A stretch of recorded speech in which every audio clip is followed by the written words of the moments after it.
Hello everyone. It's James again. And before I start today's video, I just want to quickly say, all work in this video contains 100% original content of and by myself James Smith, otherwise known as Bgood 4000, and was uniquely created with NAWMAL software, by myself James Smith. As I purchased commercial rights from NAWMAL to produce my unique and original video with this software. Commentary is uniquely my own thoughts, feelings, and expressions. Now that I have that out of the way, I do hope your day is going way better than fantastic. And your journey to self-betterment is going way better than fantastic as well. Today, I wanted to speak about something very important.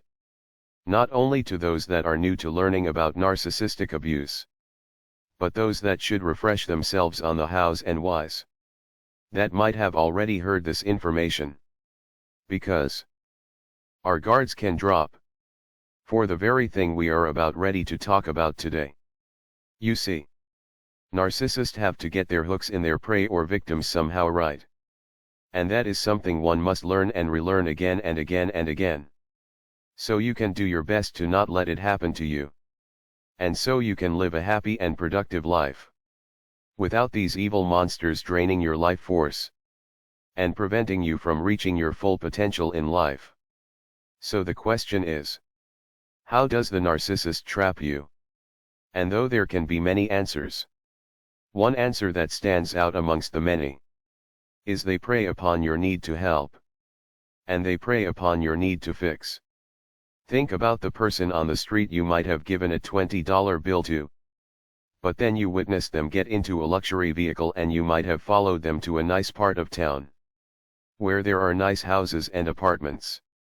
Now this isn't to say one shouldn't give money or help. I've done it plenty of times. But the scam artists have dirtied the waters so badly that it has become difficult at times to know who's needing help and who's just wanting to scam you. Then we look at many of these horrible people that ran around taking the life of this person or that person. A method they might have used to lure their victim to their end was pretending like they needed help. They needed help moving a box, or a variety of other reasons. Then once they had them secluded, their true evil intentions would take place, and their life would end. Well, the narcissist is like the cousin of these psychopath evil monsters. And truly the main difference between the two is the scale of what they are willing to do, and the degree of evil they have committed. That said, the narcissist is still luring their victims into a trap, using your need to want to help and fix. And this has muddied the waters so much. It becomes a big question of what and who can you trust? What if you misjudge and they really need your help? And this is where we need to use our own best judgment. But please know something.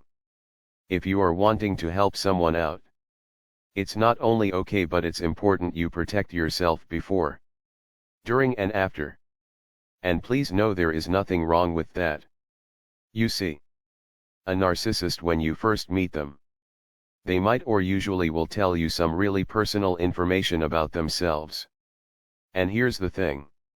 If you grew up in a home filled with narcissistic abuse, you might give them a pass for this.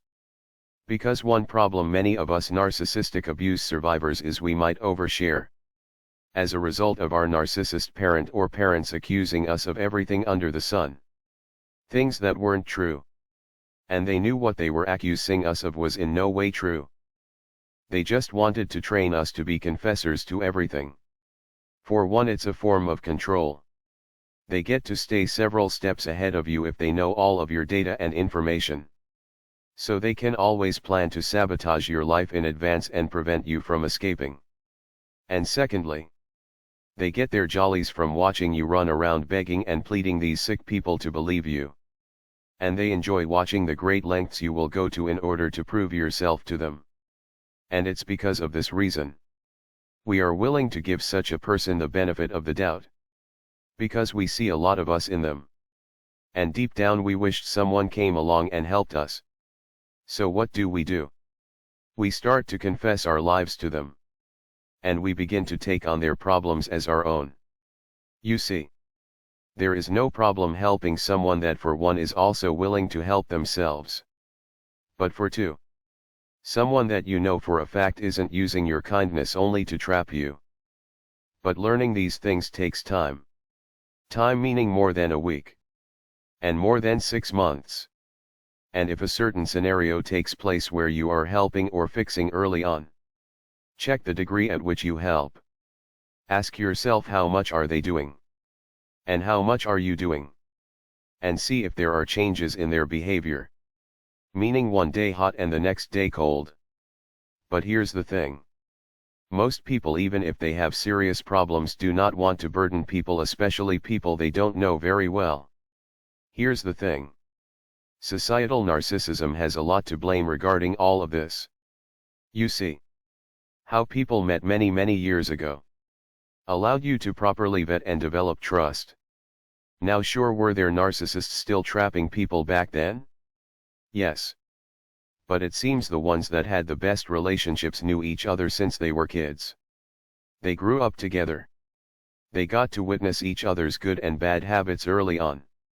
And they would see if this person was trouble or not many years before anything romantic would ever take place. Which again built trust. So by the time they ended up as a couple, they were already organically helping one another. But sadly it seems most of these way of meeting and getting to build relationships have been stripped and taken out of society, likely by the societal narcissists. So what are many people left with? Blindly winging it with someone they barely know and moving quickly into something big and not really knowing the other person's true motives. This is why I say, slow things down, as we've talked about before but I haven't mentioned in a while. When they are talking and telling you their sob story, don't automatically believe or disbelieve, to be fair. Just know this is something you might not want to react to. Let's say you are dating someone, and 6 months in or 2 weeks in, they hit you with the oldest one in the book. They had a fight with their roommate and their roommate kicked them out. Ask them what do they plan to do? Talk them through what they are going to do, not you. Please know this is an old trick and now many people become targets. And it's easy to get caught up. Let's say they confessed some bad happenings in their life. And you dropped your guard and did the same in return. Do yourself a favor and regroup and watch very carefully. Do they try to get you to confess even more information? Or talk about these bad life events again in even more detail? Do they start to hold things above your head? Do you feel like you are back with your narcissist mother or father needing to prove yourself? And do you feel the urge to take one of their many problems as if it were your own? If this is happening to you, you are being roped into the danger zone. So what do you do if this is happening? Take a step back. Stop confessing. Stop fixing. And guide them to fix their problems themselves. And watch how fast you will become the bad guy or bad woman. And watch how fast they leave you for someone else they deem to be and tell you to your face they are better than you are.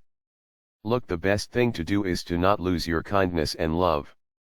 But remember God's words to guard our heart. It seems like we are unable to find ourselves with someone that will appreciate our help. Simply because we stay so long with these jokers. Because here's the thing. The narcissist knows. The more we help, the more we build a bond with them and how difficult it is to leave once they treat us bad. Yes. They love bomb us too. And yes, we want that love bombing feeling back when they take it away.